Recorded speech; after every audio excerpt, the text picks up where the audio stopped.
Welcome to the jungle, and welcome to my first reading wrap-up of the year. I'm Vicky, I work in publishing and I read a lot of books. Last year I read 103 books because I now spend a lot of time on the train, and this year I've tried to take the pressure off and set a much lower reading goal so that I can read some longer books and take more time over books. But I seem to be keeping up the pace of last year so far, so I finished 7 books this month and I want to tell you about them. I started the year by listening to A Good Girl's Guide to Murder by Holly Jackson. This is a YA murder mystery about Pippa Fitzamoby, who decides to reopen an old local murder case as part of her final school project. 5 years ago, schoolgirl Andy Bell was murdered, and everyone in town knows it was Sal Singh who killed her. Except Pip isn't sure that's true, and Sal died not long afterwards, so he can't tell his side of the story. Pippa teams up with Sal's brother, and together they try and get to the bottom of what actually happened to Andy and Sal. This was a pretty good start to my reading year. It's a really fun mystery with lots of twists. The ending was literally like 3 twists after each other. Everyone's got secrets, no one's telling the whole story, and Pippa and Ravi have to put together the little bits of truth they can find. There are multiple parts of this book that weren't realistic. People confessing things to Pippa that they didn't tell the police. Pippa, a self-confessed good girl, putting herself in really dangerous situations that I think most people would avoid. So if you like your mysteries and your crime stories to be plausible and watertight, this one might not be for you. But if you can put that aside and enjoy the build-up to the big reveals at the end, it's a good time. I would have liked Pippa to have a bit more personality. Her main characteristic is that she's good at school and that she's really into this murder. I'd have liked to see a little bit more of her as a person outside of the case, but her relationships with Ravi and with her family were sweet. One major plus for the audio version of this book is that it's done by several narrators. So you've got one who does Pippa's voice and the main storyline, and then every time she interviews someone or speaks to someone over email or text, it's done by different narrators doing each of the characters, and her interviews sound like they've been recorded on her phone and her little voice notes to herself, and that made it sound kind of like an audio play, and I really enjoyed that. So if you do want to check this book out, would recommend the audio. My second book of the year was Oranges Are Not the Only Fruit by Jeanette Winterson. This is a really quirky, semi-autobiographical coming-of-age story about a girl called Jeanette, brought up in a really strict evangelical household by a very devout mother. Jeanette grows up listening to Christian radio and being taught how to convert people on the street, and she starts preaching when she's still a child. And then she realises as she gets older that she's gay, which doesn't fit in with who she's told she's meant to be. She's been raised essentially for God to go out and be a missionary when she's old enough, and this new part of herself really doesn't fit in with who her community thinks she should be. So she has to deal with the fallout of this discovery and the questions it raises for her about this faith that she has always been able to turn to. The writing is very sharp and witty and quite particularly British, and you can really feel Jeanette's confusion and the way her attitude towards religion shifts as she gets older. This is a book that I think could only have been written by someone who grew up in this sort of community. The way her mother's written, the way her life is so wrapped up in religion and how it affects everything that Jeanette does and is told to do, is a fascinating look at a life that's completely different from anything I've experienced or read. There are snippets of other stories woven in between the main bits of narrative, about Knights of the Round Table and witches and demons, and I'm not sure how necessary they were. I think they were Jeanette's way of processing everything that was going on and trying to make sense of her changing relationship with God and with her mother. But honestly, I'd have been happy just sticking with Jeanette's story And I say that as someone who loves fantasy and speculative fiction. I just thought Jeanette was so honest and funny, and the stories were kind of vaguely related to her and quite hard to see the link. So I think I wanted more Jeanette. I don't think I needed those extra stories, but maybe other people found something more in those bits. But overall, as a queer coming-of-age story, as a story of a difficult mother-daughter relationship and a story about questioning religion, it was like nothing I've ever read, and I'm really glad I picked it up. If you're in need of a cosy crime book in this bleak end of winter weather, the Marlow Murder Club series is a pretty solid choice. I listened to the first book last year, and then this month I got round to listening to the sequel, which is Death Comes to Marlow. These are by Robert Thorogood, and they follow Judith Potts, who is in her 70s. She's a crossword setter, she likes swimming naked in the Thames, and in book 1 she formed a crime-solving squad with Bex, the vicar's wife, and Susie, who is a straight-talking, no-nonsense dog walker. In this book, Judith gets a call and is invited to the pre-wedding lawn drinks of Sir Peter Bailey, a very wealthy man who lives in Marlow, but who Judith has never spoken to. But there's free champagne, so she gets Bex and Susie and they go to the party. While they're mingling and having their drinks, they hear a crash from inside the mansion and discover Sir Peter Bailey crushed to death by a cabinet in his study. It looks like an accident, and everyone else seems to think that's the case. But Judith and the others aren't sure, and so, as they do, they start poking around to try and find out what really happened. This is a charming locked room mystery, with loads of characters with secrets and lots of clues to piece together. The 3 central women are great fun. Their relationship is brilliant, and it's nice to see women over 20, 30 having an adventure, making choices, taking charge of the story. Judith especially, I want to be her when I'm old. She is so confident and self-assured, and she goes after what she wants, and she does not let people mess her around.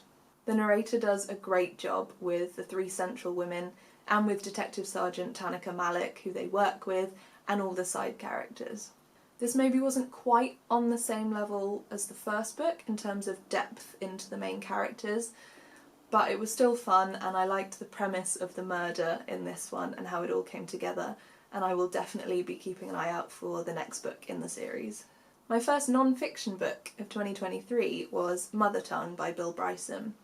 This is an exploration of the English language, its history, its quirks, the way it's changed through time and the way it's still changing today.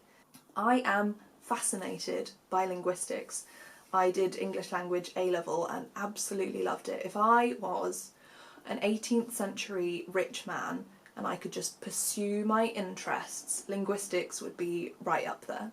Bill Bryson gives a really thorough look at the way all the invasions of Britain, the movements of different groups of people, have shaped the English language, the words we've taken from different countries and different languages, the way we've merged bits of multiple languages together, the reasons English is so weird in its pronunciation and its spelling, because if you look historically, it all kind of makes sense in a way.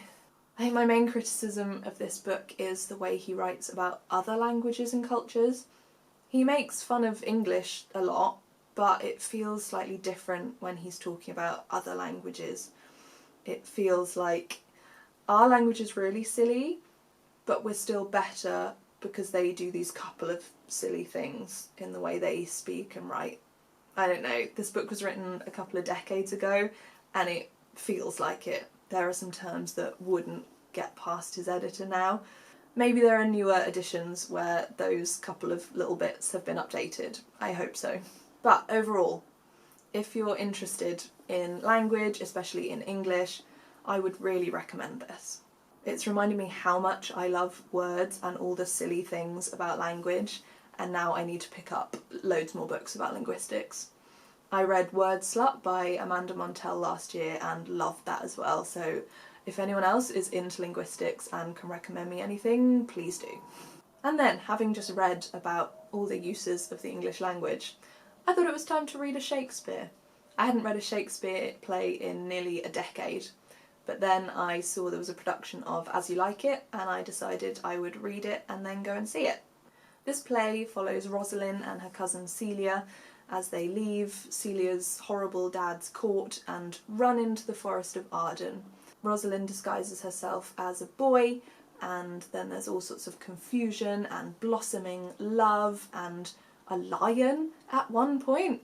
It's very silly, and it has a lovely everything works out well in the end ending.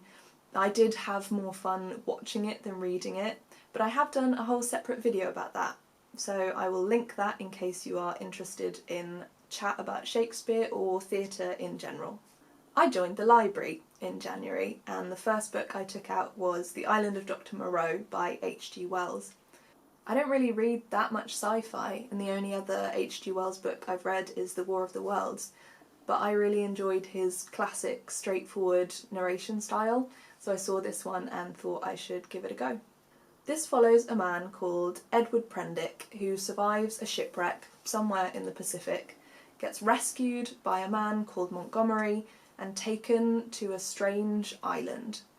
On this island there's some sort of research going on, led by a man called Dr. Moreau. And as Prendick explores the island, he comes across odd creatures with weirdly human features. From there it sort of turns into a body horror, survival story, ethical reflection mashup with possibly some criticism of religion in there as well. When this came out in 1896 it was pretty outrageous, and it sounds like it met a lot of protest. This is, or it read to me at least, like H.G. Wells commenting on the way science was advancing so rapidly, and I think wondering whether there would come a point where people would push what could be done past the point of what should be done. In itself it's a very simple plot, very of its time I would say, and there were points where the pacing dropped and some details felt like they were missing, like Dr. Moreau's methods were never really explained properly, they were kind of skirted around vaguely. But even so, it's a very interesting look into scientific ethics, especially given that it was written about a century before genetic engineering was developed, but it deals with that kind of side of science. We end the long month of January with a book I really wanted to like and I didn't really, and it's Twin Crowns by Catherine Webber and Catherine Doyle. This is a dual POV YA fantasy about Wren and Rose, 17-year-old twins who were separated at birth. Rose is now living in the palace as a princess, and Wren is a practical, trousers-wearing witch. The story starts with Wren and her best friend Shen. Wren and Shen breaking into the palace so that Wren can take the place of Rose, who doesn't even know she has a twin sister. Wren's been trained by her grandmother since birth to take her sister's place and her throne so she can deal with the man who killed their parents and stop the persecution of witches. The story leads up to Rose's coronation date, and we swap between the two girls to see how Wren is getting on pretending to be Rose, going to dinner, meeting Rose's fiancé and his sexy guard, and how Rose is getting on being kidnapped by Shen and taken to live with the witches, who she hates in a big way. It's marketed as a tropey fantasy rom-com. It's got the twin swap, it's got enemies to lovers, witches with different types of magical abilities, falling for someone that you're not meant to fall for. It's a fun premise and I fully expected to like it, but it felt like too much for me, and also at the same time too little. A lot of the plot felt quite convenient. The world and the characters, the religion and the politics never felt fully developed. But at the same time, it felt so long. I kept checking how long I had left and being like, oh, I'm only a third of the way through. There's a lot of brooding and longing and sassy bits of dialogue, and it just wasn't for me. The other thing that stopped me enjoying this book was Rose. She was so annoying. I was fine with her being annoying at the start. I know she's meant to be stuck up and prejudiced, that's how she's been raised, but I thought we'd have this nice gradual shift as she learns more about the world outside the palace, but by the end she was still quite annoying. Thing is, I know with absolute certainty that I would have loved this when I was about 14 or 15, and that's no judgment on the many, many people my age and older who love it now. It's just that it fits in much better with the things I liked reading then. Then I would have loved all the tropes and stuff. Now, there were too many. They just kind of grated on me. If this does sound like the sort of thing you'd be into, and I hope I haven't put you off if you love a tropey fantasy, if you're thinking of listening to it, check like a sample of the audiobook before you commit to it. If you're British and you don't like bad attempts at British accents. Rose is meant to be, in this audiobook anyway, posh English in her accent, and this narrator's vowel choices were really bizarre. Rose yawns a lot, and she must stay calm.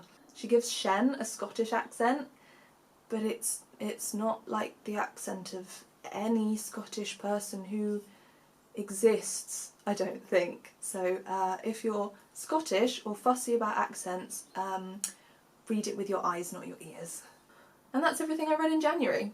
As you might have worked out, I have a pretty eclectic taste in books. I pick up most of my books secondhand or as audiobooks, so it's kind of a case of what I come across. But if, from what I've said today, you have any recommendations, I'd love to hear them. Or if you read any of these books, please share your thoughts, that would be great. So here's to January being over with. Happy February, happy reading, and I'll see you around.